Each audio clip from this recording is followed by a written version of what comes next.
káàbọ̀ sórí ìkànnì tó bá dé ìgbà ọkọ tẹ́ wò wá ní abẹ́kẹ́ subscribe kẹ́lẹ́ máa jẹ ìgbádùn gbogbo ṣe náà lágbo òṣèré àti ìròyìn káàkiri lórílẹ̀-èdè Nàìjíríà àti gbogbo àgbáyé. I will be faithful, zan zama mai gaskiya, obedient, mai biyayya, and committed to the Federal Republic of Nigeria. jajirtacce ga ƙasa ta Najeriya. The administration of oaths by a federal high court judge effectively sets the day's activities in motion. It is the graduation of 744 persons formerly linked to terrorist groups. The men have gone through the de-radicalization and rehabilitation program and are ready for reintegration. The federal government says the objective is to encourage defection within the ranks of terrorists through the corridors of opportunity offered by the Operation Safe Corridor program as part of efforts to end. lórí gbogbo rògbòdìyàn tó ń lọ káàkiri ọ̀rọ̀ yẹn ó ti tabálé ó ti tabára oko báyìí sí ó ti padà kan jẹ́jẹ́ mi ni mo jókòó inú tèmi ti ẹ̀ ń dùn ayọ̀ mi kún kì í ṣe pé fún àjálù tó dé bá wa bí kò ṣe wípé tẹ́ bá wo bí nǹkan ṣe ń lọ sí ẹ rí wípé àwọn ọmọ Yorùbá ń tají gan ni wọ́n ń tají gan ni the way tí àwọn èèyàn wá ṣe wá jí lórí ọ̀rọ̀ insecurity nílẹ̀ kó o tó ajíire ilẹ̀ Yorùbá ìbá jẹ́ wípé bá ti ṣe múra sí láti yọdún ta ti ń pariwo lélẹ̀ there is possibility pé situation tó wá délẹ̀ tó di wà rampant nsìn bóyá ìbá máa ṣẹlẹ̀ but síbẹ̀ náà ẹ jẹ́ a dúpẹ́ lọ́wọ́ ẹni tó rí ni tó mọ́jú ọ̀pọ̀ èrò báyìí wọ́n ní òní òwò bíi tí a wà ẹ jẹ́ a máa dúpẹ́ lọ́wọ́ gbogbo àwọn tí a bá rí tán dìde tí wọ́n ṣe gudugudu méje lọ́wọ́ àwọn brothers wa àtàwọn bàbá wa àwọn sisters àtàwọn ìyá wa àwọn youth wa ẹ jẹ́ a dúpẹ́ lọ́wọ́ gbogbo everybody pátápátá nílé tí wọ́n dìde gbogbo ẹ̀yin oníṣẹ̀ṣe mi ìmọ̀rin tó yẹ kí n kọ fún yín ni bóyá kí n lọ fún yàn kan lówó kó bá mi ṣe ewì kékeré àti orin kékeré fún ẹ̀yin oníṣẹ̀ṣe ilẹ̀ Yorùbá torí ẹ jọ mí lójú ẹ yà mí lẹ́nu o ẹ̀yin oníṣẹ̀ṣe ilẹ̀ Yorùbá mo ní ẹ jọ èmi lójú ẹ yẹ èmi lẹ́nu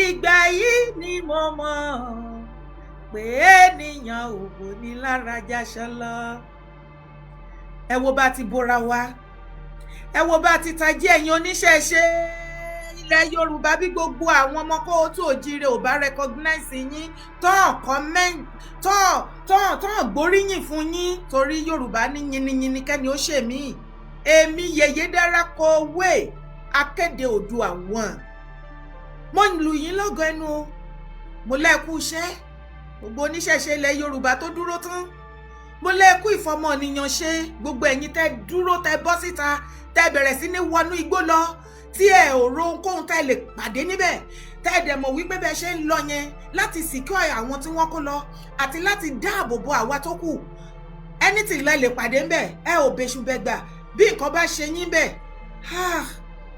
láì fún yín ní sísì láì fún yín ní nǹkan kan ẹ juwọ́ ẹ ju apá sílẹ̀ ẹ sacrifice. This is what they call sacrifice. Ẹ̀yin oníṣẹ̀ṣe. Ilẹ̀ Yorùbá o, ibi tàbí mi o. Dìde ńlẹ̀ o, kò wá gbà rẹ̀. Ilẹ̀ Kóòtù ajíire, ibi tàbí mi. Dìde ńlẹ̀ o, kò kọ ìbọ̀dé gbàre. Ọyá gbàre ojú rẹ ò lámì wò bàbá orílẹ̀-èdè ilẹ̀ Yorùbá ó yẹ kó ti gbòmìnira tipẹ́ à ń fẹ́ òmìnira ìdádúró orílẹ̀-èdè lọ́dọ̀ rẹ ó bàbá torí kìkìdá ẹni tẹ́ ẹ bá ti tú sílẹ̀ òun ló yege bàbá jọ̀wọ́ o Olúwa o ìwọ la ké pè ìwọ ló lè yọ ní láàfin o onílẹ̀ Yorùbá mo ṣe ó ní kábíyèsí onílẹ̀ Yorùbá tí wọ́n pè tó ń jẹ́ okú iṣẹ́ rẹ o gbogbo ojúlówó ọmọ ọkọ Yorùbá tí ò dúró fún owó, fún ipò, fún nǹkan, fún recognition, tó kàn wò wípé láyé kàkà kílẹ̀ kú ilẹ̀ àṣà ni, kàkà kí Fúlàní kó wá kó ìran ilẹ̀ Kóòtù Àjíire ilẹ̀ Yorùbá lẹ́rú, oníkálùkù ayé àmà ṣọdẹ tiẹ̀ lọ́tọ̀ọ̀tọ̀. Ṣùgbọ́n kí omi ó tó tẹ̀yìn wọ̀gbí ilẹ̀ Yorùbá lẹ́nu, gbogbo àgbáyé á rí wípé ìran ọmọ Yorùbá gbìyànjú, wọn ta bíọ́bíọ́. ẹ ṣé OPC, ẹ ṣé, torí iṣẹ́ tó wà nílẹ̀ yá kò sí organisation kankan tó lè dá ṣe. Àjọṣepọ̀ wa tí mo ti ń béèrè fún láti ilẹ̀ náà rèé.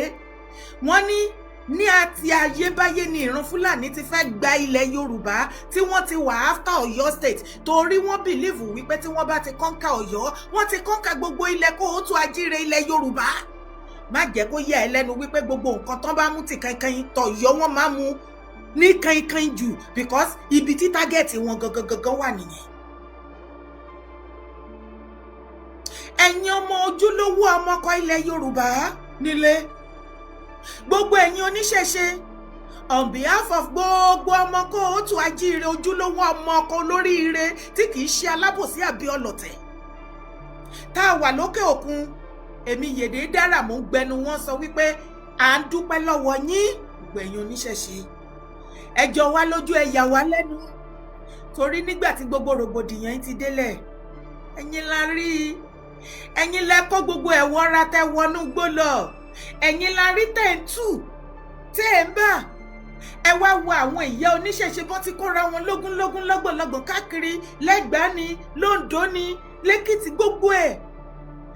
Oníkálùkù lọ ń bọ gbogbo ohun tó ń sìn nínú ilé ẹ̀. Ní Ògbómọ̀ṣọ́ ń bẹ, gbogbo àwọn oníṣẹ̀ṣe wọ́n tún yáyá, wọ́n tún yàyà síta. Oníkálùkù ètà gbáfọ̀ṣẹ́ àgbé, tẹ́ bá ti rí pé fídíò mi ti skip lọ́dọ̀ yín, ẹ máa bá mi gbọ́wọ́ lé love and like, ẹ máa bá mi comment, ẹ máa bá mi tẹ share button, kò sí nǹkan míì, flagging ni. Tí ẹ ṣe ń wò mí tó bá ti ń skip lọ́dọ̀ yín, flagging ni, kò sí nǹkan míì. Ṣé ti gbọ́? Okay.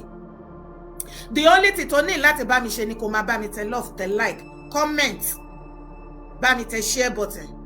Àwọn nǹkan tó lè prevent ẹ̀, torí tí àwọn tó ń tẹ flag tí owó wọn bá tẹ pọ̀ ju títí wa tá à ń tẹ love and like, wọ́n máa rí wa flag down then ní gbádùn show yìí ó máa skip. Ìsáídà kò jẹ́ pé lára àwọn Yorùbá Nation Media wọ́n wà ń ta tí wọ́n ṣe show, àwọn ni wọ́n máa sábà ṣe kìíní yẹn. So ìwọ̀n bẹ́ẹ̀ yín tẹ́ bá wà pẹ̀lú mi, ẹ jọ̀ọ́ torí Ọlọ́run, ẹ máa bá mi tẹ love, ẹ bá mi tẹ like. Akàndò ní mú yín lọ́wọ́, ẹ ṣé gan ni. Bí mo ṣe ń ṣe lálàyé lọ, ọ̀rọ̀ ìjà ẹ̀sìn kọ́ leléyìí o, ọ̀rọ̀ pàǹtàbùkù ara ẹni kọ́ leléyìí, òtítọ́ ọ̀rọ̀ ló kàn délẹ̀ tá a ní láti jọ bára wa sọ. Àsìkò tó ọ̀rọ̀ leléyìí àríbi yìí sí ẹjẹ́ àsòótọ́ ọ̀rọ̀ fúnra wa. Ṣebí àwọn oníṣẹ̀ṣe yìí, òun ni gbogbo àwa ẹlẹ́sìn àti Kìrìsìtẹ́nì àti Mùsùlùmí ni wọ́n ti ń kótì láti yọdún tó ti pẹ́. Kìrìsìtẹ́nì wàá máa gbọ́, mi ò lè sí èṣù pẹ̀lú mámọ́nì. Mùsùlùmí wàá máa gbọ́, ẹ wọná, ẹlẹ́bọ ni yín, kankan, ẹ lọ ń da kíníkan, ẹ ń bọ omi, ẹ ń bọ Ògún, ẹ ń bọ gbá, ẹ ń bọ àwo. Ṣùgbọ́n lénìí, àwọn wo la rí? Àwọn wo la rí? Yèyé Dára mo pè àná. Daddy Joel, ṣé dáadáa lẹ́wà? Ẹ kálẹ́, mò ń bọ̀ láti acknowledge wa, mo ní kí n ṣàlàyé ọ̀rọ̀ ìdí ẹ̀ ni. I love you too. Àbí kò yé wa láti ìgbà tí ọ̀rọ̀ ìṣẹ̀lẹ̀ yìí ti ṣẹlẹ̀ tó ti dé bá wa lọ́yọ̀ọ́. Àbẹ́yìn ò mọ̀ pé gbogbo àgbáyé ló wà tán láti tán fọwọ́ lẹ́rán báyìí. Wọ́n rọra ń wò wá, wọ́n fẹ́ wò nǹkan tá a fẹ́ ṣe. Àwọn nọ́dẹ́nà nàgàgà, àwọn gan ṣe báyìí pẹ̀lú wa. Wọ́n fẹ́ wo àrà tá a fẹ́ dá. Wọ́n fẹ́ wo ìgbésẹ̀ tá a fẹ́ gbé. Wọ́n fẹ́ gbé wa wò báwo ni wa ṣe fúyẹ́ sí. Ṣáà dúró déédéé àbí àti ẹ̀dúró àbí whatsoever. Gbogbo ẹ̀ ni wọ́n ṣe. Ṣùgbọ́n tẹ́ bá wá rí, ṣebí àwọn oníṣẹ̀ṣe táwa Kìrìsìtẹ́nì tá láàlè bá ṣe, Sátánì ni, nǹkan ẹ̀gbin ni, o lè máa sin Èṣù, o tún máa sin Ọlọ́run, igbá kan àwo kan. Àwọn màlárí tó máa dìde o, àwọn màlárí tó ń tù tó ń bá, àwọn màlárí tó gbọ́pà tó ń bọ Ògún, tó ń bọ Èṣù, tó ń bọ gbogbo ẹ̀, àwọn lárí àbí òkè tó bá nírá ni mò ń pàjọ́ nítorí Ọlọ́run correct mi já mi irọ́ mi bóyá mi rí ni o lè bá mi kọ síbi comment section àyè sì wà fún ẹ náà láti pè mí sórí telephone number kó jẹ́ ká mọ̀ pé irọ́ ni mò ń pa mo fẹ́ learn ìwọ̀nba tí mo rí ni mò ń sọ àbí kò yé yín báyìí àwọn oníṣẹ̀ṣe yìí àwọn ni a rí èyí tó ń bọ Ògún èyí tó bọ Yàtálá èyí tó bọ Èṣù èyí tó bọ igi èyí tó bọ ọ̀pẹ gbogbo ẹ̀ wọ́n ṣà ń kó gbogbo oníkálukú ṣà ń padàn tiẹ̀ ṣá.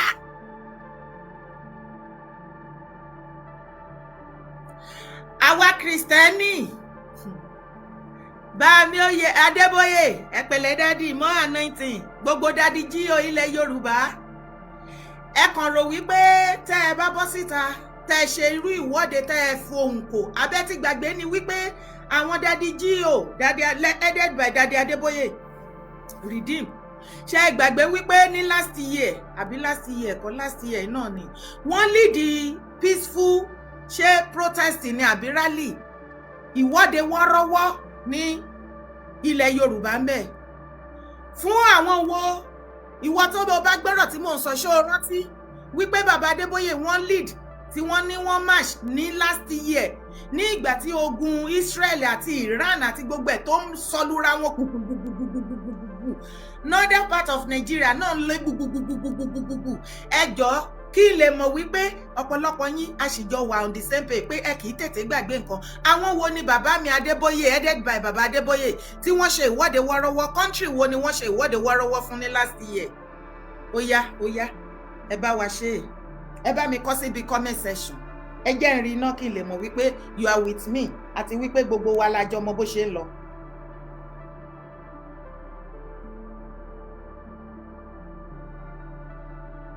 Thank you. Ẹ jọ̀ọ́ àwọn wo ni wọ́n ṣe ìwọ́de wọ́ọ́rọ́wọ́ fún?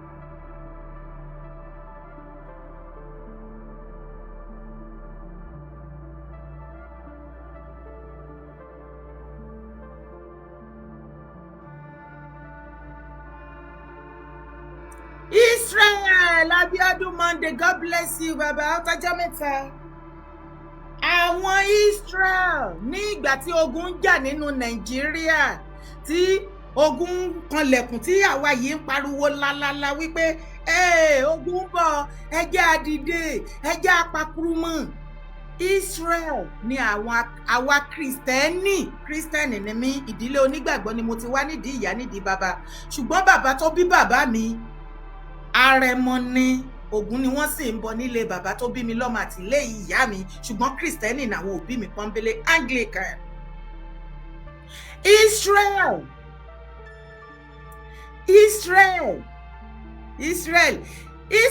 tí Kristẹni ò understand wọ́n rò wípé Israel tí wọ́n lọ ní àṣepọ̀lọpọ̀ tó wà ní Israel Yorùbá ló ní Israel kì í ṣòyìnbó àwa ní ìran original Israel ayé àtijọ́ àwọn Israeli sí àtúndá ni wọ́n túnra wọn dá síbẹ̀ ni ogun ń jà ní Israel ogun ń jà nílẹ̀ yìí Nàìjíríà ṣùgbọ́n àwa Kristẹni headed by our daddy loving daddy G.O. daddy Adébóyè wọ́n lead ìwọ́de wọ́ọ́rọ́wọ́ pé Ọlọ́run o the same Ọlọ́run Israel tí ogun bá mú wa tá à ń pé Ọlọ́run Israel wá jagun fún wa ṣùgbọ́n bàbá Adébóyè wọ́n lead ìwọ́de wọ́ọ́rọ́wọ́ ẹgbẹ́ Kristẹni redeem kí Ọlọ́run Israel kó dìde kó jagun fún wọn ní Israel.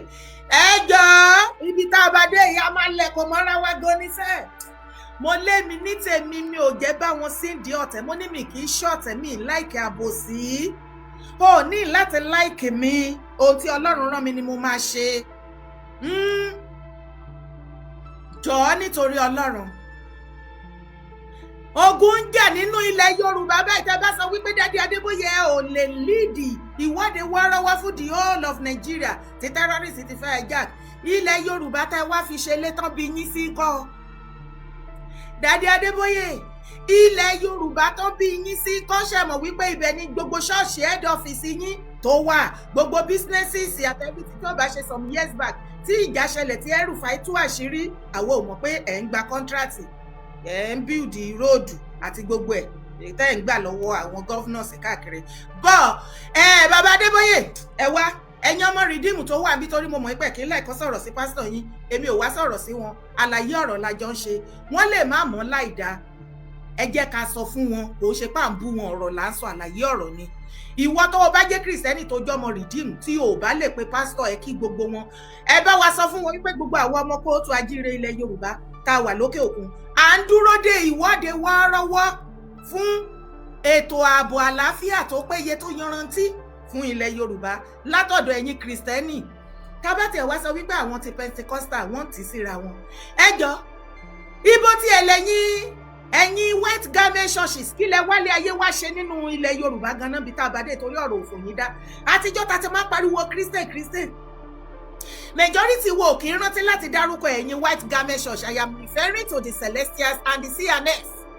Ẹ̀yin kérúbù àsẹ́ráfù ẹ̀yin sẹ̀lẹ̀, kí ni ìgbésí ayé contribution gan tẹ́ fẹ́ contribute sí ilẹ̀ Yorùbá torí àti ìrí yín rí ní ibì kankan ká ẹ gbé ìgbésẹ̀ kankan fún ìtẹ̀síwájú ilẹ̀ Yorùbá yàtọ̀ fún tẹ́ bá ṣe jubilee gavelli ìkórè harvest all night àbí nǹkan kan. Kò tí ì sí nǹkan alára kankan tí mo rí tí ó ń ṣẹlẹ̀ nílẹ̀ Yorùbá tá a rí àwọn prophet white garment churches tí wọ́n kóra wọn àbóníkálùkù ti ẹ̀rìnrìn ti ẹ̀sẹ̀lẹ̀ lọ́tọ̀ ìsí ànẹ́sì lọ́tọ̀ ìgbẹ́ tí ẹ̀ wá ṣe ìwọ́de wọ́rọ́wọ́ gbogbo yín ẹ̀kan wá ṣá àfi ká ẹ máa gorí òkè orí òkè náà lẹ́gùn yín ẹ̀yin prophet and prophetess ẹ wá ẹ má jẹ́ lẹ́yìn lépè kí tó bẹ̀rẹ̀ sí ní wọ̀n yín lépè níbi tá a bá dé yìí. Lára yín ẹ fẹ́ sọ wípé wọ́n gbé lára yín nínú ṣọ́ọ̀ṣì ibi tẹ́ ti ń lọ sí ṣòru wọ́n gbé lọ. Abẹ́fẹ́ sọ wípé ẹ ò gbọ́ wípé ìkan lára yín ó lọ sí inú ẹ̀mí ọlọ́jọ́ méje nínú pẹ̀lú màláìkà lẹ́nu àgọ́ ara ẹ̀. Terrorist wọnú ṣọ́ọ̀ṣì wọ́n bá mọ̀mọ́ ẹlẹ́mìí nínú nǹkan ti dojúrú sẹ́ẹ̀. Olóbùkún terrorist o kò respect ẹ̀mí mímọ́ kò pọ́n ẹ̀mí mímọ́ lé kó tiẹ̀ pọ́n ẹ̀mí mímọ́ lé lára mọ̀mọ́ bí àǹtí dẹ̀ ni ó wọnú ẹ̀mí àti wọnú ẹ̀mí. Terrorist lọ rí bọ́bọ́ àti mọ inú ẹ̀mí. Terrorist rí bọ́bọ́ àti mọ inú ẹ̀mí. Ẹja àgbékọ̀ ẹ lọ ẹ kálẹ́ o. Ẹ kálẹ́ sà á wà lórí ètò ní ṣe fẹ́ bá wa dá sétò. Ètò nìyẹn ẹ kálẹ́ à ń gbọ́ yín sà. A lè ṣàyè fọ́lò yín so aṣọ yín ní tẹ́ bá ti wà lórí ètò so àwa náà máa sáré wà lórí ètò. Ẹ ṣé bàbá mi ikú òkùnkùn nípa wa àjọ lájọṣe pẹ́pẹ́pẹ́ I love you all. Ọlọ́run ò ní jẹ́ kó ṣẹlẹ̀ sí yín o. Àmín. So quickly I just want to ship him something lórí ọ̀rọ̀ Pentecostal àti àwọn aláṣọ funfun KNS tẹ́ ń sọ. Ṣe rí àwọn tó ń ba tó the major problem àwọn tó jẹ́ problem àti onígbàgbọ́ àti kiri ṣe rí àwọn Pentecostal yẹn gangan ni problem wa nílẹ̀ Yorùbá. Ṣe rí àwọn KNS yẹn àwọn sẹ̀lẹ̀ àwọn yóò tako oníṣẹ̀ṣe o. Sọ̀rọ̀ mi yé yín mo fẹ́ jẹ́ tí ò bá yé yín tí mo fẹ́ kó yé ṣe rí àwọn aláṣọ funfun ẹ lè rí ìjọ aláṣọ funfun tó máa bá yín tako àwọn oníṣẹ̀ṣe. Because àwọn náà ń ṣe títí wọn. Ṣé ẹ̀dẹ̀ rí àwọn Pentecostal tó ń sọ pé òkìní sàkámàjè ní gbogbo yẹn o sàkámàjè ní gbogbo yẹn nǹkan tó ń fún wọn ní confidence ni pé ẹ máa wo gbogbo most of them wọ́n sì tó bá fẹ́ lọ tò lásán ọ́dìlì àtẹ̀lé wọn ó kéré pa ọlọ́pàá méjì àtẹ̀lé wọn. ó kì í ńgbà tó mọ̀ pé kò sí problem kí ló dé tó ń kó security ni. tó ń yẹ yín àwọn náà ń ṣe é àwọn yìí náà dẹ̀ ló ń condemn àwọn aláṣọ funfun tó ń yẹ yín sìn yín ẹ máa rò pé bóyá àwọn Pentecostal yẹn pé bóyá bó ṣe ń sọ bẹ́ẹ̀ náà òfin olúwa bẹ́ẹ̀ I am a Pentecostal man. I'm also a pastor, but we need to tell ourselves the truth. Àwọn kankan ni problem ká ní nílẹ̀ Yorùbá. So ẹ jọ àwọn KNS wọn ò lòdì sí àwọn oníṣẹ̀ṣe. Àwọn kò sáláṣọ funfun kan tó lòdì sáwọn oníṣẹ̀ṣe o. Ṣé ó yé yín? Ṣùgbọ́n ǹjẹ́ ọ̀rọ̀ tó wà nílẹ̀ yà àti rí kí àwọn oníṣẹ̀ṣe kan àwọn aláṣọ funfun white garment church kí wọ́n bá wa dá sí i. Àrí ìgbésẹ̀ àrí contribution àrí kankan lẹ́yìn kí wọ́n máa jà online. Ẹjọ́ ni wọ́n máa ń rò kiri online. Ẹni sí sẹ́yìn ẹ̀ tí rí olè white garment tó sọ pé tó jẹ́ pásọ̀ tó sọ pé kẹ́ lọ ṣoògùn sẹ́yìn ẹ̀ tí gbọ́ rí lórí social media yìí ni. Ok ó ti wà tó ń sọ àbí. A fẹ́ rí wọn láàrin ìgboro kí wọ́n wọ aṣọ funfun kí wọ́n dàwọ́ kán ṣe peaceful work fún ilẹ̀ Yorùbá, kán jẹ́ ká mọ̀ pé àwọn náà wà concern nípa ilẹ̀ Yorùbá. A fẹ́ rí wọn, a dẹ̀ fẹ́ rí Pentecostal káwọn náà ṣe ìwọ́de. Tẹ́ ẹ bá lè ṣe ìwọ́de wọ́rọ́wọ́ fún Israel tó gún jà wọ́n, ogun ti délẹ̀ Yorùbá, ẹ wá ṣe ìwọ́de wọ́rọ́wọ́ fún wa. Àwa Pentecostal gangan ni problem ilẹ̀ Yorùbá. Àwa gangan ni àwa Pentecostal. I'm a member of MFM. That is Mountain of Fire. Dádì Olúkọ̀yà nìyẹn. Bẹ́ẹ̀ni, àwa gangan ní issue. Àwa gangan. But thank God ń sì ó dà pé wọ́n ti ń wake up díẹ̀díẹ̀. Torí èmi tẹ̀ ti ń sọ lọ́kàn ara mi tẹ́lẹ̀ ni pé béèyàn bí pásítọ̀ kan bá lọ organize ní IVJC òun àti family ẹ̀ ló máa ṣe, but ó dà pé wọ́n ti wake up. Dádì Kúmúyì ti ní. For now, cancel nothing like an IVJ. Kò sẹ́ni fẹ́ kú. Bàbá o. Ẹ bá mi tó lọ. Dádì ẹ ṣe. Bàmí olórí ẹbí ẹ gbà síbẹ̀. Kókókó bàmí. Ẹ kálẹ́ dádì. Ṣé dáadáa lẹ wà sà? Àṣà agbára kò dì í. Àmín Jésù. Ọwọ́ agbára Olódùmarè lórúkọ ìkó yín ká. Àmín. Agbára tí kì í pè ní fa. Agbára tí kì í ṣàkà nígbà tí ń rásà sí. Ẹgbọ́n mi, agbára tí kì í pè ní fa. Agbára tó kì í rásà sí. Àṣàṣà yóò ní mú yín. Àmín. Wọ́n ní pé yín pa. Àmín. Wọ́n ní pé yín pa. Àmín. Wọ́n ní pé yín pa. Àmín. Wọ́n ní pé yín pa. Àmín. Má jẹ́ mú agbára rẹ̀ bẹ́ẹ̀ kó dì í mú. Àmín Jésù. Tí Súlè kọ̀kọ̀ fún yín bẹ́ẹ̀ ló máa rí o. Àmín. Àṣẹ Jésù kò wà lóra yín. Àmín. Bẹ́ẹ̀ kò rí. Àmín. Jésù Olúwa wa. Àmín. Àmín. Mo fẹ́ jẹ́ ṣètò lánàá. Ẹ má bínú dádì, kọ́ọ̀lù pọ̀, ètò yẹn ẹ mọ̀, àtúnlálejò gbogbo ẹ kọ̀ wọnú ara wọn ni, ẹ má bínú sí mi. Mo rí ìmú wa. Ifá ṣe rí mo sọ fún ìgbà yẹn wípé tó bá dojú ṣùṣù fúra àlà. Bẹ́ẹ̀ ni dádì, ẹ sọ bẹ́ẹ̀. Ẹ sọ bẹ́ẹ̀. Ṣe rí ẹ jẹ́ kí n sọ tọrọ fún yín. Ẹ ń bá mìíràn Ọlọ́run á kọ̀ tú àṣírí. Mo sọ fún àwọn èèyàn lẹ́nu, mo ní Ọlọ́run fẹ́ tú àṣírí lórílẹ̀-èdè yìí. Àwa gbàdúrà, èmi ríran ọmọdé bẹ̀rẹ̀ sí gbàdúrà. Ibùdókòwò mo gbàdúrà láti bá tí mo ti bẹ̀rẹ̀ sí ríran mo sọ fáwọn èèyàn. Òun ló jẹ́ káṣírí wọn tú pé àwọn nílò ṣàríà. Ṣàríà tó wá fi kú Ọlọ́run ló tú àṣírí wọn. Ló mọ̀ mọ̀ tú àṣírí wọn. Ó tú wọn gbogbo àgbáyé kó lè mọ̀ pé wọ́n wà nínú àwọn tó ń dorílẹ̀-èdè láàmú, tó ń dàlú láàmú, tó ń da àgbègbè láàmú, tó ń da ènìyàn láàmú. Ó di mẹ́rin. Ọlọ́run ni. Ọlọ́run ò bá sọ pé kọ́fì yẹn sí àníra àṣírí. Ṣùgbọ́n Ọlọ́run á mọ̀ mọ́ àmọ́ àṣírí wá tó lè ṣe pé kò sẹ́ni tó lè ṣe kíni tó lè yí padà. Ó ti dojú ṣúṣú báyìí. Tùràrà oníkálukú wa káwá padà sọ́dọ̀ ẹlẹ́dàá wa. Àwọn tí wọ́n padà báyìí oníkálukú wa ti padà. Oníkálukú ti padà. Yàtọ̀ sí jẹ́ pé àwọn tó jẹ́ wípé ẹ̀sìn ara wọn náà fi bojú o. Àṣírí náà ti ń túbọ̀ ẹ̀ everybody, kò séèyàn kankan tó rí ibi sásí mọ́ báyìí. Gbangba ti dẹkùn.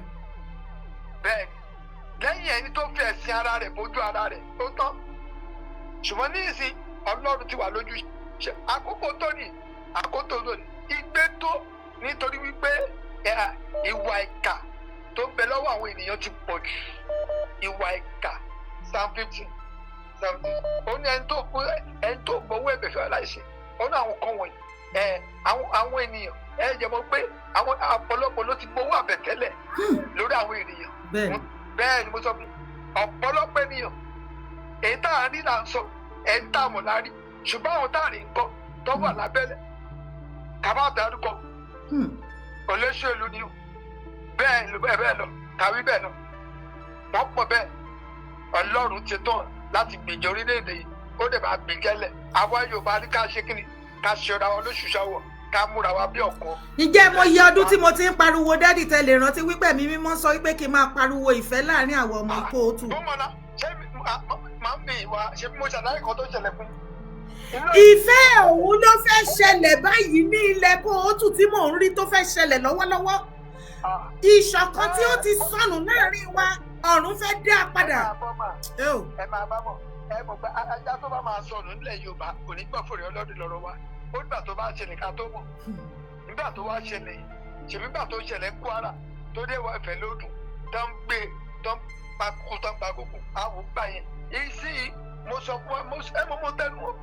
Àkókò tó ní Ọlọ́run tó ní kí àkókò tó àkókò yìí ló wá sí ojú gbogbo ènìyàn sí gbogbo wa báyìí ní gbogbo àgbáyé lọ́wọ́ tẹ́sán gbogbo àgbáyé ló wò wá wọ́n fẹ́ wo bí tá a fẹ́ yanjú ọ̀rọ̀ yẹn sí àgbáyé kó dúró wọ́n ń wò wá ní gbogbo àgbáyé. everybody fọwọ́ lẹ́rọ̀ báyìí wọ́n wò wá nǹkan tá a fẹ́ ṣe ìran Yorùbá ẹ mọ bá ṣe láòdù tó ọ̀pọ̀lọpọ̀ wo ò mọ bá ṣe láòdù tó outside lọ́dọ̀ àwọn other tribe they really want to know wípé Yorùbá tó tiẹ̀ ń sọ yìí wọ́n fẹ́ rí nǹkan tá a fẹ́ ṣe. Yorùbá ti bẹ̀rẹ̀ ẹ wò fún Yorùbá adákẹ́jẹ̀ ní Yorùbá. ẹ rí i pé àwọn nọ́dánà àwọn gan jókòó wọ́n ṣe báyìí wọ́n wò. bẹ́ẹ̀ni adákẹ́jẹ̀ ní Yorùbá bí Yorùbá bá ti bẹ̀rẹ̀ gbogbo òlú náà mọ̀ pé Yorùbá bẹ̀rẹ̀ nìyẹn Yorùbá ò dẹ̀ ní bẹ̀rẹ̀ sí abẹ́kọ̀ọ́ Yorùbá ti bẹ̀rẹ̀ tí wọ́n ní Yorùbá ti bẹ̀rẹ̀ ẹ pé gbogbo ẹ̀ ti àní inú mi wá ń dùn bọ̀ kí ló dé ta wá dúró kí gbogbo ẹ̀ rí bẹ́ẹ̀ náà síbẹ̀ kò tí pẹ́ jù. tó bá rí bẹ́ẹ̀ tó bá rí bẹ́ẹ̀ ojú tó lè dé. ẹ wá wo báwọn èèyàn wá ṣe tú yáyá àtòǹdó àtèkìtì àtọmọ kékeré o àtàrúgbó o àtọkùnrin àtobìnrin everybody wá wà security conscious tó bá rí nǹkan tó strange wá máa gbá mi mọ nǹkan tó ń ṣẹlẹ̀ ń bí yo nǹkan kan lẹ́kìtì ní Lóńdó lọ́ṣun gbogbo everywhere gbogbo àwọn strange faces tí mo máa ń pariwo pé ẹ̀yin èèyàn ẹ̀yin aráàlú tẹ́ bá rí strange faces yálà nínú ilé ní àárín street àbí ẹ pera yín pé ẹni ẹ̀ rírí o àbí ìrìn ó yàtọ̀ tẹ́ bá rí iye àwọn báńdíìtì tí wọ́n ti kó. dábàá màmá wọn gbọ́dọ̀ nìkan ní ìgbà tí mo ń bọ̀ láti Ṣàgá mo wá wọ márùwá wọn ní márùwá yẹn wá sọ fún pé jájọ Friday àbí tọ́sí ó ní wọn mú àwọn tó máa ń ti tírọ́ọ̀kì yẹn wọ́n dẹ̀ bá ìbọn lọ́wọ́ ẹ̀ jẹ́ mo pé bí àtàbíjì bí lẹ̀ bẹ́ẹ̀ bí ẹ̀yẹ́ mọ̀ bá àwọn yẹn ti wà bí wọ́n ti wà vigilant ti báyìí wọ́n ti wà pẹ̀lú ìfura wọ́n ti wà oníkálukú kò sẹ́ni tó súnmọ́ o. Ta ló mọ̀ tó mọ̀ pé everybody ń wò ó pé kò sẹ́ni tó mọ̀ the next person tó máa kàn. bẹ́ẹ̀ni Ọlọ́run ni ìjà dé ni Ọlọ́run ni ìjà dé ni Ọlọ́run ṣe tán ni Ọlọ́run ṣe tán ìgbà yìí ni mo gbàdúrà fún yín nítorí pé àwọn kan tẹ̀ ń ṣe ló jẹ́ kí àgbáyé rí òtítọ́ rò àwa náà ń ṣe ló jẹ́ kí wọ́n rí òtítọ́ rò mo tẹ̀ gbàdúrà fún yín mo tún wí lẹ́ẹ̀kan sí ayé ò ní pẹ́ yí pa àmì Jésù àmì máa ṣiṣẹ́ kó dì í mú agbára lọ́rọ̀ àlàyé kó wà lálẹ́ yìí ẹni bá rọ̀ sá sí àforí àrẹ gbogbo àmì Jésù kò ní yí padà Jésù àmì lórúkọ Jésù ẹ ṣé dáàdi God bless you sir. mo kí yín o ẹ̀yin ìyáláyà wọ́n ti ní kí má máa pè yín ní ìyáláyà mi sorry ẹ̀yin ìyá dára ẹ̀yin bàbá dára káàkiri gbogbo orílẹ̀-èdè àgbáńláyé gbogbo ẹ̀yin olólùfẹ́ dára káàkiri àjọ lájọṣe pẹ́pẹ́pẹ́ o gbogbo wa ta ti ṣiṣẹ́ láti ọdún yìí ta ti múra ta ti pariwo nínú Yorùbá nation Abíọ́dún Monday mo kí yín o Oyèdèpọ̀ Ọpẹ́yẹmí Ẹ̀kálẹ́ Ọláwálé Jíbọ́nà mo kí yín Mọ́ládé Ọgbàrà Ajíṣebíọ́lá Abíọ́lá mo kí yín Ẹ̀kálẹ́ o mo kí gbogbo yín pátápátá Bísọ́lá Ọládélé my sister Betty family good evening Realtor Arẹ́gbẹ́mọ́nì Ẹ̀kálẹ́ o ẹ̀yin realtors ẹ tún ti dé o Ẹ̀kálẹ́ ṣé dáadáa lẹ́wà o àwọn realtor kan wà tí wọ́n gbá wa ní 23 million èmi ni mo dẹ̀ run advert yẹn lórí platform yẹn àsìkò tí tó àsìkò ń bọ̀ tí mo máa ṣiṣẹ́ yẹn iṣẹ́ pọ̀ lọ́wọ́ mi ná àti picture ọmọ tó gbá wa CEO tó gbá wa àti orúkọ company àti everything àti àwọn tí wọ́n gbá mo ti sọ lẹ́ẹ̀kan mo máa kó wọn wá sórí ètò yìí ẹ gbọ́ bí ó ṣe jẹ́ ẹ kúkú tí mo pé mi ń kọjá àyè mi àti ọdún tí mo ti ń ṣe show tí mo ti ń run advert fáwọn èèyàn mi ò ní problem rí kọ́lọ̀ má jà kọjá àyè wa lélẹ̀ ìwọ tó bá wá ń gbọ́ mi nísìn okay o ò bá wọn gun latest car bí o ti wá wò wípé G-Wagon latest làwọn èèyàn ń gbìn wò tí ìgùn tiẹ̀ yálà láfíríkà àbí lókè òkun o wá ń rí rẹ bẹ́ẹ̀ ni wípé o lag behind o jẹ́ máa dúpẹ́ tiẹ̀ ò ń gbọ́ pé àwọn èèyàn wá máa gbọ́ mo sílé mo kọ́lé fún dádì mo kọ́lé fún mọ́mì mo ralé sí Nàìjíríà sí abroad ìwọ wá ń rí rẹ bó ti ṣiṣẹ́ o ti pẹ́ lábúrọ́dù títí o tiẹ̀ tí ní ilẹ̀ sáfíríkà àbó ti ní àbí ìkankan o wá ń rí rẹ bẹ́ẹ̀ ni pé o lag behind rárá o máa dúpẹ́ ilé ayé ìtìmùtìmù tó kẹ́gbin dànù ni o, tí o bá báwọn èèyàn rìn dé àwọn sáà kan wàá máa rò wípé ìwọ ló lack behind jù, o ò ráyé wá ni. My dear, ọ̀pọ̀lọpọ̀ tí ẹ̀ ń rí tí ẹ ò mọ bí wọ́n ṣe ń rí owó tẹkàn rí wọn nínú big car, ẹ rí wọn ní Nàìjíríà, ẹ mọ̀ pé àwọn olówó Nàìjíríà wọ́n á rí akọ́ àwọn àmì àwọn gòdògòdò, wọ́n á kó bọn, wọ́n á kó gbogbo ẹ̀. You see a very biggest car, biggest machine lọ́wọ́ wọn. Wàá máa rí set of àwọn wọ̀nyí pẹ̀lú àwọn ìránṣẹ́ Ọlọ́run alààyè, torí ọ̀pọ̀lọpọ̀ àwọn ìránṣẹ́ Ọlọ́run alààyè àwọn náà ti gbàbọ̀dẹ̀, àwọn pastor, especially the Pentecostal church. Wọ́n á mọ̀ wípé àwọn wọ̀nyí olè ni wọ́n ń jà, òjálé onílé fìbò tiẹ̀ mọ́lẹ̀ ni wọ́n lórúkọ rẹ̀. From generation 1 to the last their generation kò sórúkọ rẹ̀ ńbẹ̀. Wàá wá máa rò wípé bọ́n ṣe sọ wípé owó wà, gbogbo ẹ̀ wà, wípé legit ni, irọ́ ni o. Òkùnkùn olè kùkọ́ níkùn má mọ̀kun o. Máa dúpẹ́ tiẹ̀ o, wo ìwọ àtẹ̀mí rèé. Àsáré kẹ̀kẹ́ kọlu mọ́tò, bílẹ̀ bá ṣú tórun bá dé, bí bá ti dijú mi báyìí mo sunrun ayọ̀. Kò sígbà tí fóònù mi ríǹgì tẹ́rù ń bà mí àti gbé mẹ́ẹ̀kọjá ààyè mi. Kò sí nǹkan tó lè ní láyé tá wọ̀ mí lójú tí máa ń sáré àsápajúdé. Láíláíláíláí mo ti fayé mi jẹ Ọlọ́run. Mo dúpẹ́ pé mo dára mi ní, mi ò ń torí pé bí èèyàn láyìíká mi wọ́n lówó, wọ́n sọ wípé wọ́n lọ́lá, wọ́n já mọ́ nǹkan báyìí kí wá máa jẹ ìgbẹ́ ìdí wọn, kí wá máa ṣe bí dìdìrìn, wọ́n wá máa fọwọ́ la orí mi mọ́lẹ̀. Ọ̀pọ̀lọpọ̀ á wá fẹ́ sọ ra wọn di Ọlọ́run, wá fẹ́ kí wọ́n máa bọ wọ́n.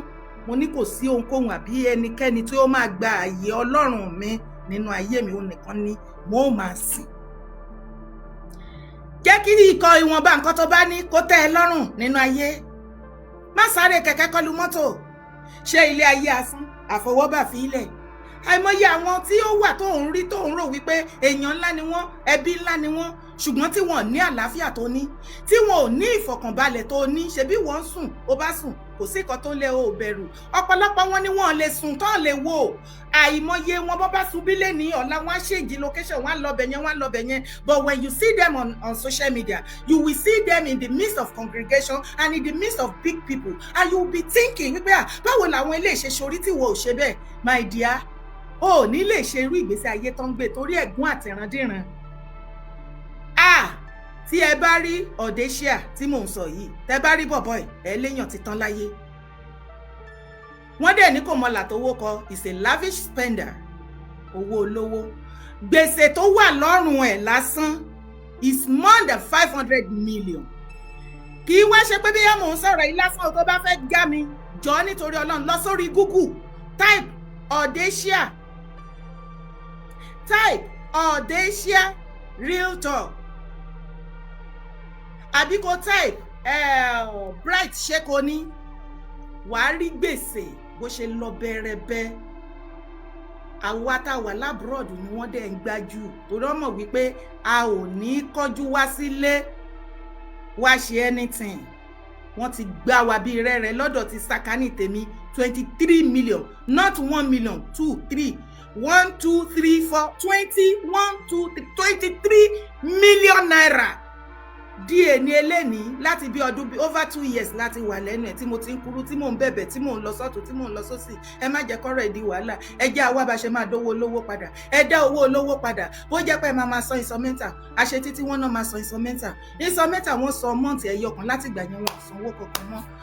Lọ sí orí Instagram wàá rí wọn bẹ́ẹ̀. Àìmọye blogger ló ti gbéṣẹ́ wọn tó ń pariwo wípé kẹ́ sá fún Audacia. Má lọ larí mọ́ o.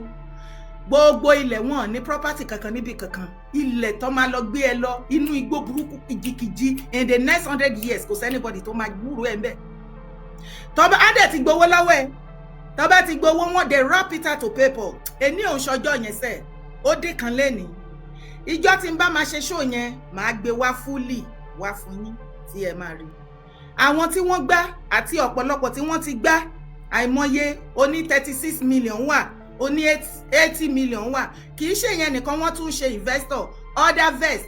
Wọ́n á ní kó wá mú owó kó wá invest. Every 3 months wọ́n á máa return kíní fún ẹ. Gbogbo àwọn tó invest ní Audacia pátápátá kò sí anybody tó rí sísí gbà investor. Wọ́n wá kò sí anybody tó lè locate ìbọ̀bọ̀ yìí. Bẹ́ẹ̀ bá rí ń bí lẹ́ni tó bá dọ̀la ibòmí ilẹ̀ ti máa rí. Ìgbà míì àti ẹ̀sà kúrò ní Nàìjíríà á sá lọ sọ́dọ̀ wọn lókè òkun níbí. full information is coming. Ìyẹn ni ti tọ̀dọ̀ ti Audacia. Bí a ṣe wá ń ṣe ètò yẹn lọ, mo fẹ́ kí ẹ jẹ́ ká wo fídíò yìí.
Ṣé ti rí fídíò yẹn?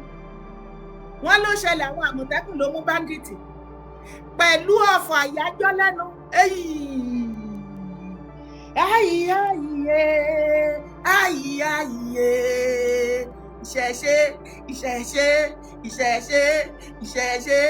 Ìṣẹ̀ṣe. Ọlọ́run ló ní ká dúró. Ọlọ́run ló ní ká má yí pé ká máa wò wípé ìṣẹ̀ṣe yìí ló ti ń ṣẹlẹ̀ Yorùbá tẹ́lẹ̀. Kí ló wá dé tẹ́ ní ká parẹ́? Kí ló dé ẹ fi ìṣẹ̀ṣe lé? Ẹjẹ́ a máa ṣẹ̀sìn Kìrìsìtẹ́nì wa lọ, kò dí ìṣẹ̀ṣe lọ́wọ́ àwọn oníṣẹ̀ṣe, wọn ò dí wa lọ́wọ́. Àwọn Mùsùlùmí wọ́n gbógun. Mi ìmọ̀ye ọdún tí àwọn Mùsùlùmí ti ń gbógun tó oníṣẹ̀ṣe. Ẹ jọ̀ọ́ lórí ètò ilé ní gbogbo wa tá bá máa dá sí, ẹ má bu ẹlẹ́sìn kankan. Mi ò bú ẹ̀sìn kankan. Àlàyé nǹkan tó ṣẹlẹ̀ ni mò ń sọ o. Mi ò condemn ẹ̀sìn Mùsùlùmí, má ṣì mí gbọ́ o. Mi ò condemn ẹ̀sìn Kírísítẹ́nì pọ́nbélé ni mí, má ṣì mí gbọ́ o.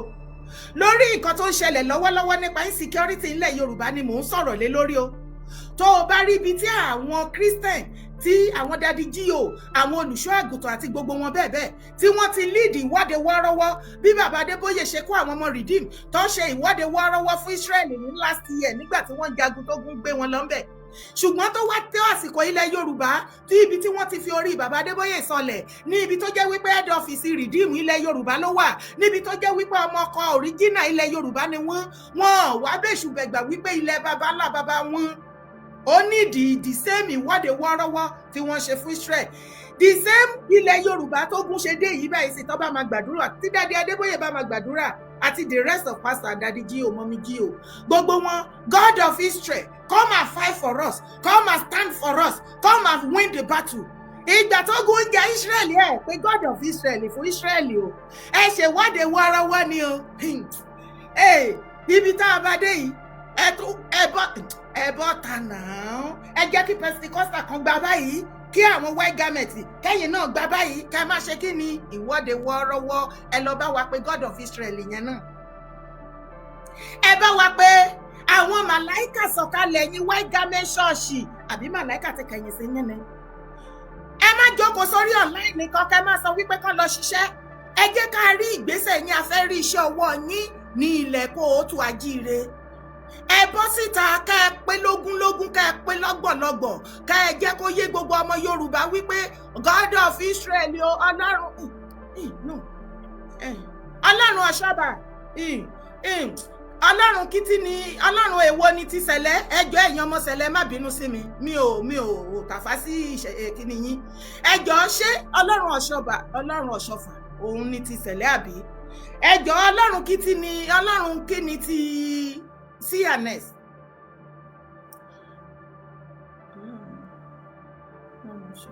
Dára Ọlọ́run Ọ̀ṣọ́fà Sẹ̀lẹ̀, ẹ ṣàánú. Nǹkan mọ̀ ṣe ọmọ èèyàn mi.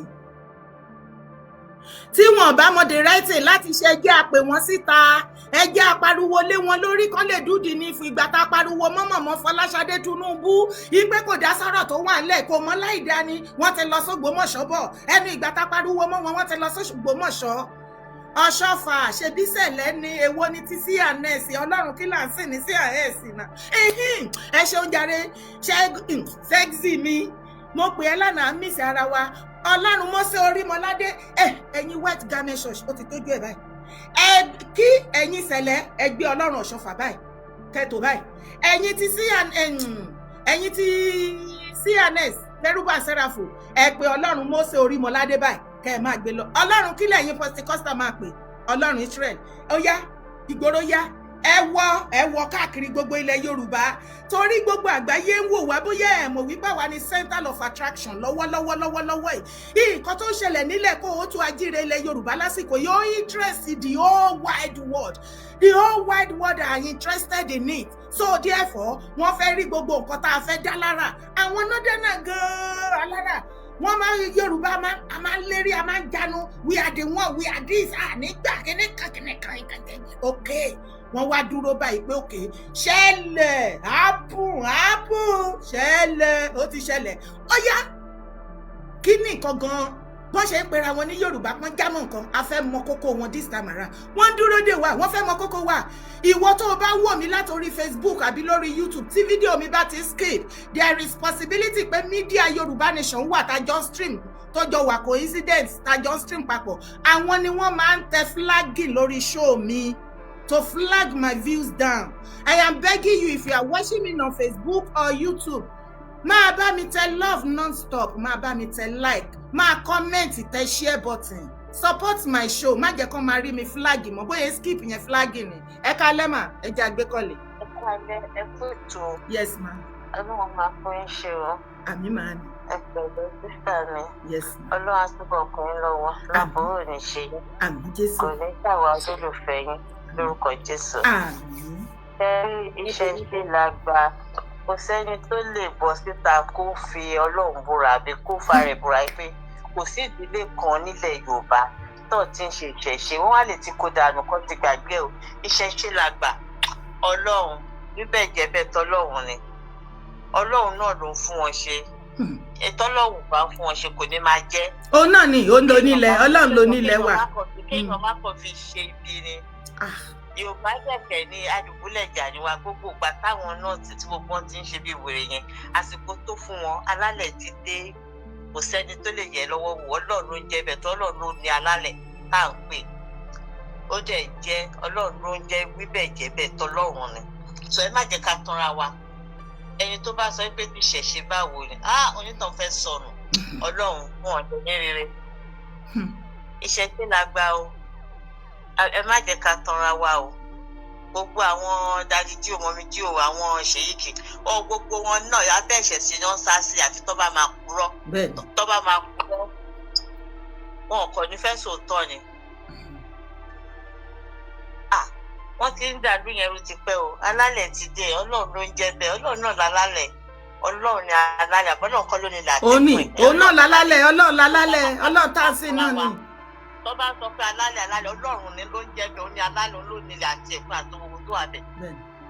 ìwé kan òdẹ lè jábọ́ lára igi kọ́lọ̀ máa mọ̀ sí bẹ́ẹ̀ ni ó ló jẹ́ àjẹ́ gbogbo nǹkan tó ń ṣe tó fi ń jẹ́ bẹ́ẹ̀ Ọlọ́run ló wà díẹ̀ ìṣòwò lọ́lọ́run ò sí Ọlọ́run wà káàkiri ni gbogbo ló bá ìbò Ọlọ́run ni ló bá jẹ gbogbo Kòránì Ọlọ́run ló bá jẹ tó bá tó lo találẹ̀ Ọlọ́run találẹ̀ ilẹ̀ tọ́tọ́lọ́ ń dá oníkálukú sí ó ti fi àṣẹ síbẹ̀ ó ti fi ohun ìní wọn síbẹ̀ ìyẹn ni alálẹ̀ yẹn ni ewé wíjẹ̀bẹ̀ tọ́lọ́ọ̀bá ni ní ti Saudi náà ògbó lè jẹ́ Kòránì yẹn ló fi jẹ́ bẹ̀ sódà tí pé ká má purọ́ tọra wáyé pé báyà Kòránì kan wá jẹ́ nílẹ̀ Yorùbá tàbí kẹ́yìn pé báyìí kan no àfi tó pọ́n tọ́lọ̀ bá gbà pé nìyẹn ṣùgbọ́n àwọn tí Ọlọ́run dá sílẹ̀ yẹn tó ń pè ní alálẹ̀ tọ́lọ̀ forí wọn sẹ̀bẹ̀ kò sí nǹkan tó máa bèrè tọ́lọ́run ò ní jẹ́ kó jẹ́ fún wa á máa jẹ́ fún wọn ni ewé àtegbògi tọ́lọ́run ni àfi tá a bá tọra wa ni àbòsí ló pọ̀ jù ẹ wo ẹ máa bẹ́ẹ̀ tó yín lọ Ọlọ́run á fún gbogbo wa ṣe. ẹ ṣé gan ni ma God bless you ma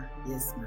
ẹ kálẹ́ o ẹ̀yin tèmi lórí TikTok a kú ìsinmi èní o Ọlọ́run nífẹ̀ẹ́ lè ṣàṣemọ fẹ̀yìn àtẹ̀mí ẹ káàbọ̀ ìjà fẹ́ dá ṣálá wa ta fẹ́ dá sétò ní orí TikTok kí ìṣẹ̀ṣe bring back our kids now wọ́n á bring ẹ ṣèbẹ́nu ẹ̀ náà ni gbogbo wá wá ibáyìí tó bá ń ṣe bẹ́yẹn ẹ̀ ń gbọ́ nǹkan tí ìjọba ń sọ ìjọba ò fàyè gbà wọ́n ìwọ tó sọ wípé Gazi ó ní kí ìṣẹ̀ṣe bring back our kids náà wọn láwọn bíríngì ṣèborí tí wọ́n ṣe fídíò lójoojúmọ́ wípé àwọn rẹ́dì láti lọ bá àwọn báńdíìtì nínú gbòǹbì tán wà ìjọba ní ò fàyè gbà wọ́n gbogbo fídíò là ń rí náà kò sí bójúbójú náà ọ̀rọ̀ tó wà ńlẹ̀ àbí mo parọ́ ẹ̀yin èèyàn mi ìjọba ló ní no wípé kí wọ́n má lọ wípé tán bá lọ wọ́n lè lọ fi agídí gbà wọn mọ́ yẹn kí wọ́n ṣekú pa wọ́n ẹ kálẹ́ o Kọ́lá. ẹ kálẹ́ o. ẹ kálẹ́ bàbá. ẹ kálẹ́ láti kú. ẹ má dárúkọ ẹbí tẹ́ wà ẹ má sọ̀rọ̀ yín. so tàbí ọbẹ̀ sọ pé tẹ́ẹ̀bá tí Ọbásanjọ́ pé ẹlẹ́sẹ̀ tó gbọ̀ ni tí ìyá Tinubu ò lè wá ìyàwó Tinubu ò lè wá síbàdàn ọ̀la kó wọ́n ní second time so tábà gbọ́ Yorùbá bá support Tinubu láì pé kó ti second time kò sí ìrẹsì Tinubu ẹ̀ sí ìyá ló bá fi jẹ́ aráàlú bàbá yìí ò ní nǹkan tó fẹ́ wọ́n fà wá so a ti sọ pé kó já pé kò gbà kíká pé nítorí pé nǹkan tó dẹ̀ lédi lẹ́lẹ̀ nítorí sọ pé tí òfin gbà ká pé ló fi tako àti pé wá sòwò náà yìí sọ ní kó ní pàà pé owó sọpọ́tì wà Nàìjíríà àwọn náà kọ̀ pé ìpínlẹ̀ Nàìjíríà ọ̀dà so ó níṣe òun náà débẹ̀ ìkórè kankan sí bàbá ẹ̀ lẹ́yìn pé ká pé àwọn èèyàn lọ bá kókó jí ká pé bàbá Tinubu ò lè wọ́n fa kankan ìbọ̀jà dàgbọ̀ràn bá sọpọ́tì yẹn làkàtàrà wálé second time tó wá wàhálà lọ fẹ́ fi dálẹ̀ kọ́kà fi sọ́mọ́ aráàlú ẹni tó bá fẹ́ sí dáadáa fún ìlú òní bá Nàìjíríà jẹ́ níbi tó bá jẹ Nàìjíríà nílé jẹ́ ní. lọ́la pé Nàìjíríà ọ̀dà kì í sílùú àwọn Tinubu lẹ́yìn kó wá sínú pẹ́ẹ́lì pẹ́ẹ́lì ní alẹ́rí lọ́la pé Nàìjíríà ọ̀dà lé.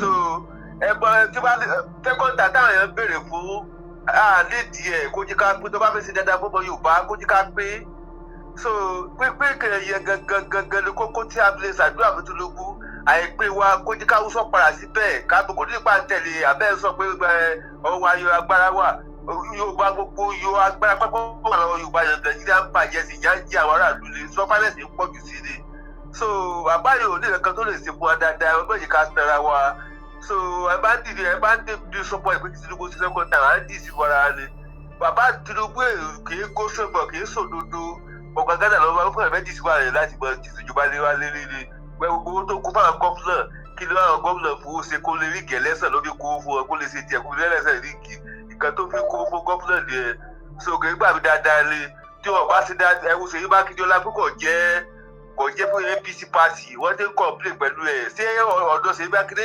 nìkan ní bádísẹ̀ ẹ̀wọ̀n ni ó ti wọ àwọn ìlú káàkiri nígbà pé tó jẹ́ party tiwọn wọn complain pẹ̀lú ọlápẹ́ òṣè party ẹ̀ kò dẹ̀ support ẹ̀ kò sọ́wọ́ àbá Tinubu ti pé ọlọ́run àsọpọ̀ yẹn kọ́ńtẹ́kọ́ńtà first time tí ọbẹ̀ support yẹn ṣe onígbọ́ fẹ́ dọ̀tà fẹ́ gbogbo Abuja wá tó bá support ẹ̀ bá Tinubu á sọ̀rọ̀ Tinubu dáadáa àwọn Tinubu ò ní complain pẹ̀lú ẹ̀ ọ̀rọ̀ wọn bá ṣe déédéé so bàbá Tinubu ọjà faraàlú àpò ara wọn ìwà fọlá àti àwọn làwọn jà fún á bá support yà ń tara wa lé o tó ti yé.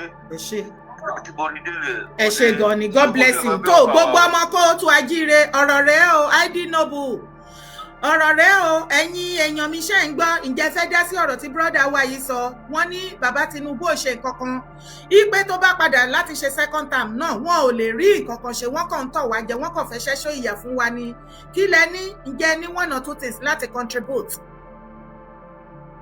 ẹ jẹ́ ká gbé kọ́ọ̀lì ẹ kálẹ́ o ẹ kálẹ́ lórí TikTok ẹ jọ̀ọ́ ẹ má bínú mo ti sáré gbé kọ́ọ̀ yẹn jẹ́ kí n ṣe tán pẹ̀lú àkọ́ńbà tó yẹ sọ ẹ kálẹ́.